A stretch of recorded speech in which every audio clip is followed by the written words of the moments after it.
E aí galera, beleza? Mais um vídeo aí, vamos falar de matemática, tá? Então olha só, na nossa aula de hoje a gente vai dar continuidade sobre o tema que a gente havia falado na aula passada. Na aula passada estávamos falando sobre sistemas lineares, mais especificamente sobre as suas resoluções através da regra de Cramer, onde a gente saiu, obviamente, das resoluções de sistemas 2x2, através de métodos já conhecidos durante o ensino fundamental, nas aulas presenciais, e na nossa aula de semana passada trabalhamos então os sistemas lineares sendo resolvidos através da regra de Cramer. Então agora a gente começa a ver as técnicas de resolução desses sistemas lineares. Então na aula de hoje a gente vai falar um pouco a respeito do escalonamento de sistema linear, tá? Que é justamente um outro método de resolução de sistemas lineares.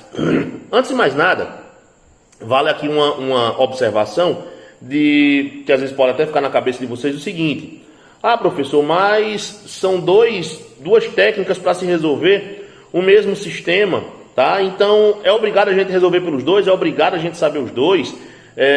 Eu posso fazer por um de minha escolha? Pode, fique livre, tá? Você fica livre para poder utilizar a técnica que você vier a achar mais adequada. Só que existe algumas diferenças entre as duas técnicas. A primeira delas é que, levando em consideração que o sistema seja possível determinado, tá? Aí nós temos a aplicação sim pela regra de Cramer, para que a gente possa obter essas soluções, tá? Existem algumas limitações para a regra de Cramer. E a limitação está justamente no pressuposto básico do seu método de resolução. Porque se a regra de Cramer se apropria da utilização de cálculo de determinantes para poder chegar à sua solução, e quando a gente se depara, tá, com um sistema linear em que o número de incógnitas não seja igual ao número de equações. Por exemplo, a gente viu na aula passada um sistema 3x3 sendo resolvido através da regra de Cramer, e a gente viu que era tranquilo montar o determinante. Só que, e se por acaso nos for proposto um sistema linear que seja 2x3, por exemplo, tá? Então seja um sistema com duas equações e com três incógnitas, tá? Então aí a gente vai ter um outro tipo de sistema que, quando a gente leva para a linguagem das matrizes e vai calcular os determinantes, o que é que a gente lembra? Ora, eu não tenho como calcular determinante de matriz 2x3. Princípio básico para cálculo de determinantes é que as matrizes sejam quadradas. Então existem algumas limitações, tá, para que a gente possa utilizar a regra de Cramer. Limitações essas que não são impostas à resolução de um sistema linear através do escalonamento. O escalonamento vai resolver tudo, tá? O escalonamento vai classificar o sistema, coisa que a regra de Cramer também pode classificar, mas é mais claro, é mais simples de você observar a classificação do sistema linear quando você resolve através do escalonamento. Além disso, depois que o sistema está escalonado, é muito mais prático de resolver. O esforço que você faz para resolver pelo escalonamento é bem menor, tá? Na regra de Cramer, você faz um esforço muito maior, porém, vale observar que através da regra de Cramer, você não tem cálculos muito complexos. A regra de Cramer não vai exigir tanto da tua capacidade cognitiva, não vai exigir tanto do teu intelecto, da tua vontade de pensar. Vai depender apenas do teu esforço para poder fazer algumas continhas de multiplicar, somar, subtrair, né? Então é bem mais simples, tá? O esforço, como é que eu posso dizer, sináptico, cognitivo envolvido aí, né? O esquentar a cabeça vai ser bem menos, vai ser mais trabalho, mas vai esquentar menos a cabeça. Já no escalonamento, você vai precisar pensar um pouquinho mais, tá? Você vai ter que ficar mais ligado em algumas observações, em algumas coisas que são necessárias fazer, e algumas ferramentas que você pode ou não utilizar, é outro detalhe, tá? Porque nós temos 3 ferramentas que são possíveis de utilizar no processo de escalonamento de um sistema linear, tá? E nesse processo de escalonamento, nessas 3 dicas, não necessariamente é uma ordem. Você tem 3 dicas, você pode utilizar uma, você pode utilizar as 3, você pode utilizar 2, enfim, vai depender da conveniência do sistema que te é proposto, tá? Então é por isso que essas sacadas tornam, às vezes, não é que seja mais complexa, mas carece de uma observação maior quando você vai resolver o teu sistema linear através do escalonamento. Pois bem, se eu pego então um sistema linear, tá, e vou resolvê-lo através do escalonamento, eu vou aplicar essas técnicas para escalonamento. Beleza. Mas como é que eu vou saber que de fato o sistema já está escalonado, né? Porque é o seguinte, uma coisa é dizer, faço o escalonamento do sistema, tá, mas como é que eu vou saber que ele já está escalonado? Uma observação que deve ser feita é justamente na estrutura que existe de um sistema escalonado. Um sistema escalonado, ele vai ter, por exemplo, na sua primeira equação, um número de incógnitas, na equação abaixo vai ter uma quantidade a menos, na outra equação abaixo vai ter uma quantidade a menos, em que a redução dessas incógnitas, equação a equação, ela é constante. Então, por exemplo, você pode ter uma primeira equação com 3 incógnitas, a segunda equação com 2 e a última com 1 incógnita apenas.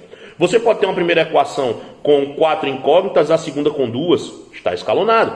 Você pode ter um sistema com 3, com a primeira equação contendo 3 incógnitas e a segunda 2, enfim, tá? Mas a gente precisa entender que um sistema está escalonado justamente nessa condição. Para isso, tá? Ainda falando a respeito do sistema quando já está escalonado, outro detalhe que é simples é justamente o que? A parte de classificação. Quando a gente fala em classificação de sistemas, a gente fala em que? Sistema possível, determinado, que é aquele que tem uma única solução. Falamos em sistema possível e indeterminado, que é aquele que tem infinitas soluções. E falamos também em sistema impossível, que é aquele que não tem nenhuma solução, tá? Nós vamos resolver ao longo dessas próximas aulas vários exemplos, tá? A respeito de sistemas escalonados ou sistemas para serem escalonados e a observar sua resolução. Uma coisa deve ser observada quando você faz o escalonamento de um sistema linear é observar o que acontece depois do escalonamento na última equação. A última equação são 3 casos possíveis, o que você pode obter na última equação, a equação lá de baixo, tá? Primeira coisa, você pode obter uma equaçãozinha simples do primeiro grau, tá? Com uma única incógnita. Quando você obtém isso, depois do escalonamento na terceira equação, você tem um sistema possível determinado, ou seja, um sistema, tá, que tem uma única solução. Quando você faz o processo de escalonamento e lá na última equação, olha só, segundo caso, tá, você obtém, por exemplo, 2 igual a 2, 0 igual a 0, 5 igual a 5, menos 3 igual a menos 3, tá? O que você obtém aí é o que nós chamamos de igualdade verdadeira, tá? Então, quando você obtém uma igualdade verdadeira, inclusive isso aí foi falado, quando a gente estava estudando os sistemas 2x2, eu apresentei para vocês os métodos de resolução em sistemas 2x2, e a gente pegou 3 sistemas e resolvemos pelo método da adição para poder fazer a classificação dos sistemas lineares, tá? Então, quando você obtém na última equação o que nós chamamos de igualdade verdadeira, apesar de ser uma igualdade verdadeira, mas não ajuda a resolver a equação e muito menos o sistema, tá? Então, nesse caso, nós temos um sistema possível e indeterminado. Então, nós temos infinitas soluções.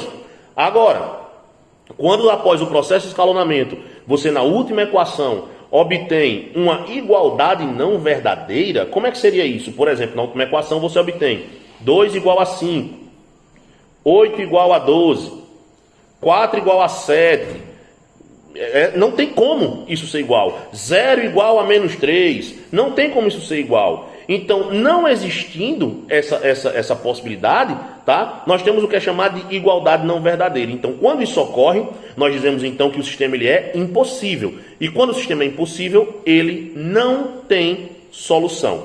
Beleza?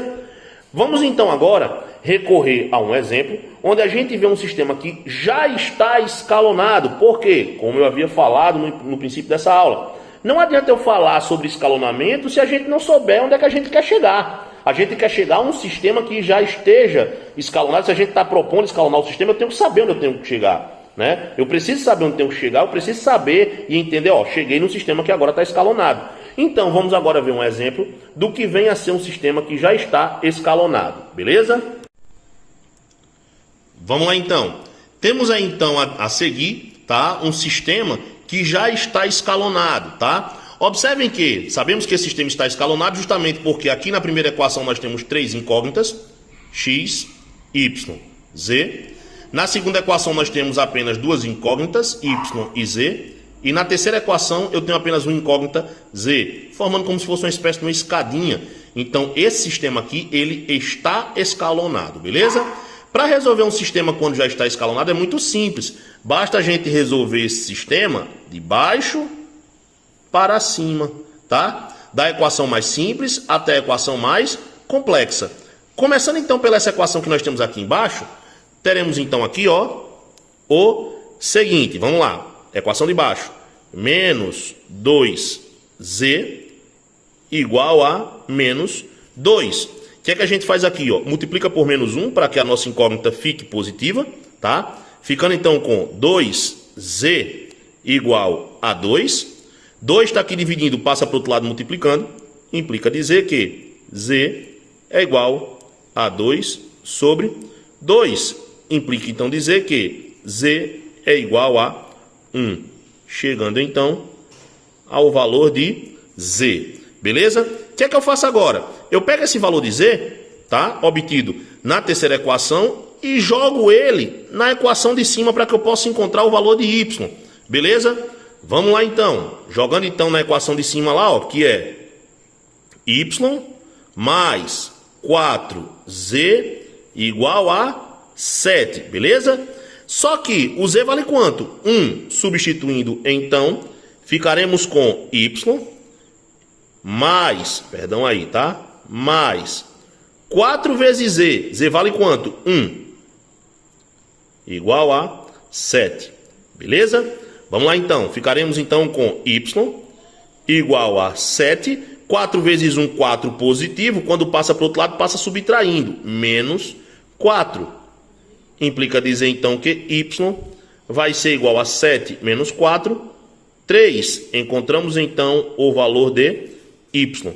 Para finalizar, a gente pega então os valores obtidos na terceira equação e na segunda equação e lança na primeira equação para que a gente possa obter o valor de x, tá? Vamos então fazer aqui ao lado. Aqui, ó. Primeira equação lá, ó. X mais 2y menos 3z igual a 4. Beleza, então, vamos substituir então. X mais 2 vezes y. Mas quem é y? 3 menos 3 vezes z, que vale quanto? 1. E tudo isso igual a 4. Ficaremos então com x mais 2 vezes 3, 6, menos 3 vezes 1, 3. Tudo isso igual a 4, beleza? Aqui então, x vai ser igual a o 4 que já está lá. 6 menos 3 dá 3, obviamente somando. Quando passar para o outro lado vai passar subtraindo. Menos 3, beleza? X então vai ficar igual a 4 menos 3, 1. Obtendo então o valor de x. Logo, a minha solução, tá? Vai ser o terno 1, 3 e 1. Beleza? Tranquilo? Então é isso aí, galera, tá? Na próxima aula, então, nós vamos ver como fazer todo o processo de escalonamento de um sistema linear. Joia? Então vejo vocês aí na nossa próxima aula. Um abraço!